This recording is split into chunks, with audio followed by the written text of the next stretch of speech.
Good morning. Welcome into the Pivot Year Devotion, day 114.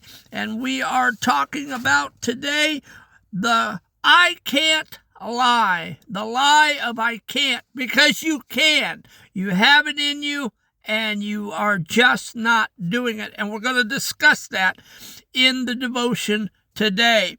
The poem that I got out of it, due to the fact that I cannot quote you the devotion due to copyright infringement, so we turn it into a poem every day. And this is the poem that I wrote out of my own words. The most valuable coin. You cannot carry every stone across the mountain pass, or reap the seeds you have not sown beneath the summer glass. It's okay to say, this is not mine, to set the burden down, to draw a deep and steady line beneath the heavy crown. For not all things are meant for you, and not all paths are right. The sky is wide and often blue, but shadows follow light. It isn't that you lack the heart or strength to do the deed. It's simply that the smallest part is not the thing you need. Stop naming every no a failure, a sign of what you lack, as if you're trapped within a jail with knives against your back. It's just a choice of where to give, a place to plant the seed, a way to let the Spirit live, away from hollow greed. So treat your breath as holy gold, your energy as prayer, and do not let the soul be sold into the empty air. And so today we are talking about the lie of I can't. We often tell ourselves, I can't do that, or I am incapable, because it feels safer than being honest. We use our perceived weakness as an excuse to avoid making a choice. Is that where you're at today? Are you avoiding making a choice because it's more comfortable in your life? That's where I was at.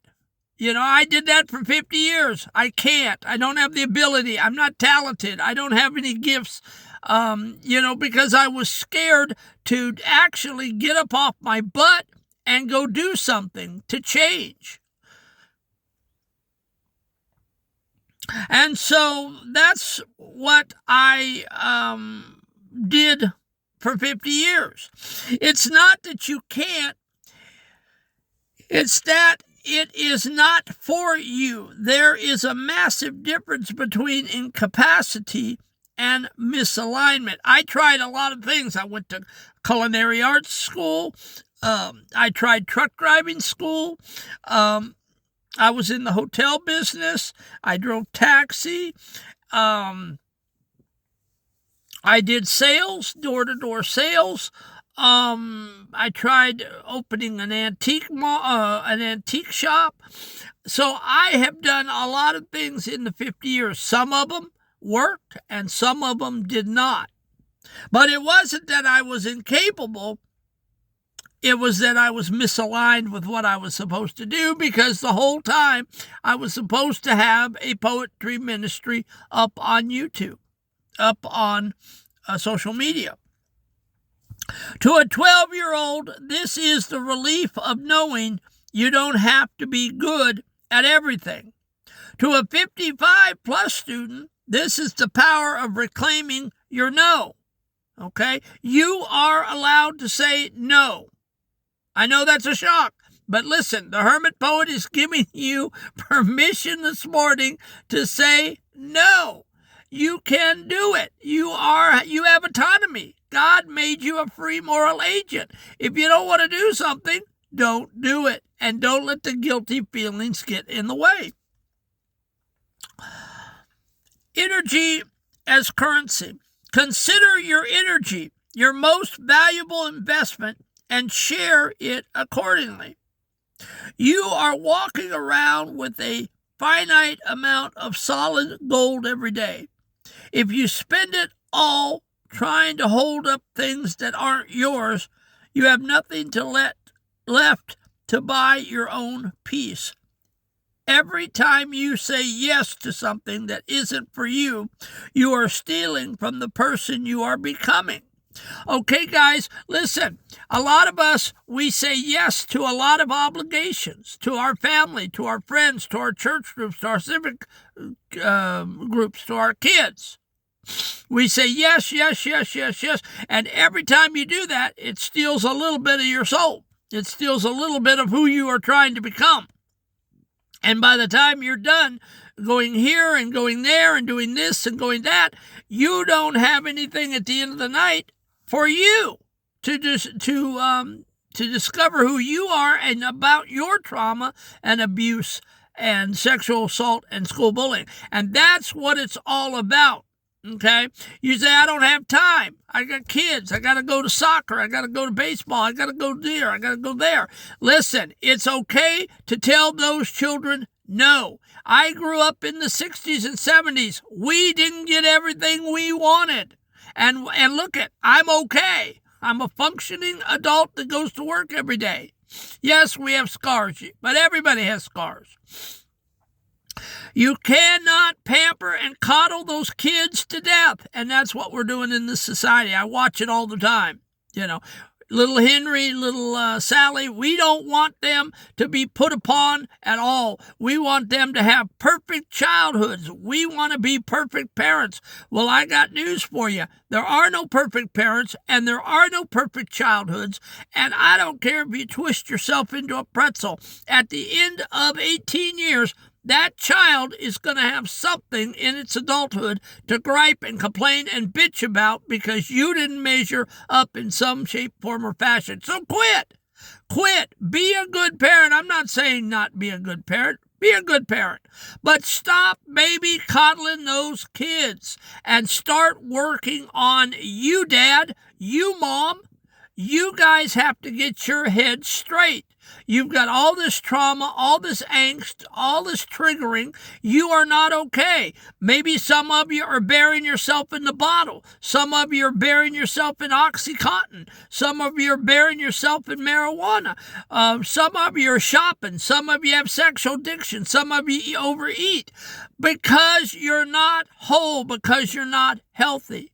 And you're running for those kids, for that church, for that school, to hide and to mask your pain. I did it. I know. I'm not talking out my rear end here.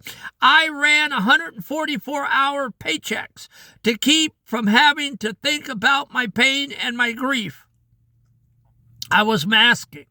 You will never get whole. You will never get over what you've got to get over as long as you keep running. That is just a fact.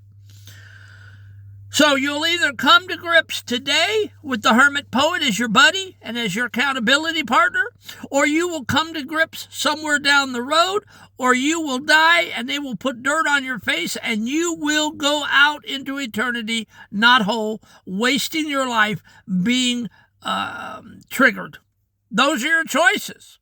You either get real today with me and you say, you're right, no more, I'm done. I'm not going to be mother, father of the year, church patron of the year, civic leader of the year. I'm going to start concentrating on me and my pain and what I have to do to heal up. Or you can just keep on kicking it down and listen and not listen to me and say, well, that old man in the band, he don't know nothing. I know plenty. I was 50 years traumatic. And I did the same thing you folks are doing, but I did it on my own because I didn't have anybody to help me. And I did it without drugs, alcohol, or counseling. I lucked out because I had a Christian faith and I leaned on God and He managed to get me through it. And I am in my right mind.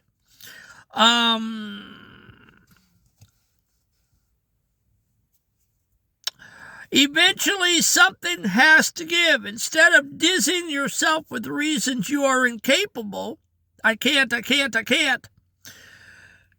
Something has to give. Think about a circuit breaker. If you plug in too many things in the outlet, the breaker trips. That trip isn't a failure of the house. It's a safety feature to keep the whole place from burning down. Your exhaustion is your sole safety feature. Something has to release so the whole system doesn't blow up. If you are exhausted today and you are mentally drained, whoa, watch out. Those are signs that your body's saying stop.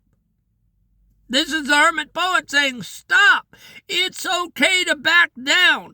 If you've got those kids going to soccer and basketball and baseball and ballerina and all of these things, pick one sport per year. If you're trying to cram that child into college, ask that child if it even wants to go to college. There's other options. That kid doesn't have to go to Texas Tech or Clemson, or he doesn't have to be on the football team. He doesn't have to go pro just because that kid wants to go pro. Only like a 1 to 10% of the kids that go to college ever go into pro sports. It's a pipe dream, but we don't want to admit that. Our kid is good enough. Our kid can do it. We are causing ourselves more angst, more pain, more grief than you really should have to. And if you're exhausted, stop, pull back. Maybe you're doing too many activities. Maybe you're trying to twist yourself into a pretzel. It's okay. You may feel guilty. You may feel put upon. You may feel your conscience may trigger. But you know what? It's okay to not do it. It's okay to say no. You can say no, and people will live. They may not like it. They may be upset with you. But you know what? No is an option. You don't have to always throw it into gear and say yes, yes, yes, yes, yes. You can say no and set it out. I give you permission today to do that. Stop conflicting what you don't want with what you can't do. You are a high-valued man with a high-valued mission. If an opportunity, a person, or a task doesn't line up with you, with your portable garden, let it go. You aren't failing. You are curating. You're putting together things in your life that you want in your life. And that's what I do now that I am over my trauma since I've written those poems and I've gotten my healing. I don't do what I don't want to do. And I live in a peaceful arena. And everyone in my life is peaceful, or you get kicked out. I'm not playing games anymore. I'm not saying yes to things that I don't want to do because it's sucking up my valuable 60 years of life. I can't get it back. Every minute I say yes and I do something that irritates me and makes me mad inside because I should have said no, I can't get those minutes back. No. And I'm headed for the grave. And I'm not wasting my time doing stuff that the Hermit Poet doesn't want. And I don't care if you're mad at me and you don't want to be my friend, then that's on you. That's not on me. If you can't understand I'm exhausted and tired and need to pull out and rest, then you ain't no friend at all. And I've come to these conclusions after 50 years of being traumatic. I know that people say, well, you're a hard man. You take hard stands. And I go, yes, because I've been bullied and I have been sexually assaulted and I have been physically assaulted and I have been school bullied and I've been through the fires and I'm not going to let anyone suck the life out of me anymore.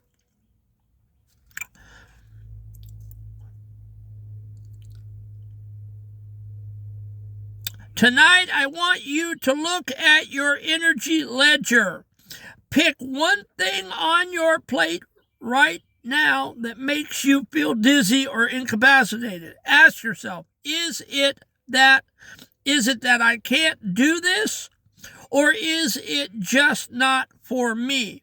If it's not for you, I want you to visualize yourself setting it down, on the side of the road and walking away. Say it out loud. That is not the experience I am looking for.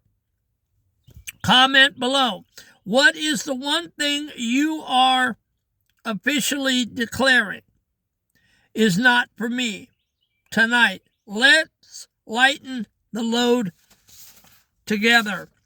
And so the I Can't Lie is today's devotion.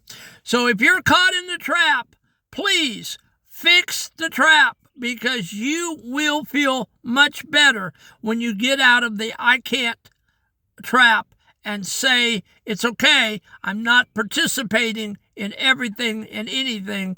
My soul, my peace of mind, my healing is better than that. All right, guys, I want to give a round of applause. We have 250 students in the class, and I thank every one of you guys for signing up and for taking the class, and I hope these devotions help you. Go back, watch them a couple of times, take some notes, and do the applications, okay? These are meaty. They have a lot of meat and potatoes, and they have a lot of things to think about. It's not fluff. It's meaty stuff here. And again, I ask you, if you want to be my missionaries, please go out there and tell people about the man in the van. And we are headed for 300, 400, and 500 students. I want to crack the door open at 500, and the algorithms will change for me, and they will send this out to a much larger audience, and I will start to gain more and more students because of the traction. But I cannot do it myself. I come every day and I do these devotions with you. That's my part. But please share these videos. Hit the share button. Hit the subscribe button. Hit the like button and come see me every day. Tomorrow we are doing day 115, the Velvet Cage. Or we can call it the Expired Shield. Is your shield, your protection expired? Come find out what we're talking about tomorrow. I love you guys, and I'm praying for you, and you guys have a great weekend. Take care. See you on the flip side.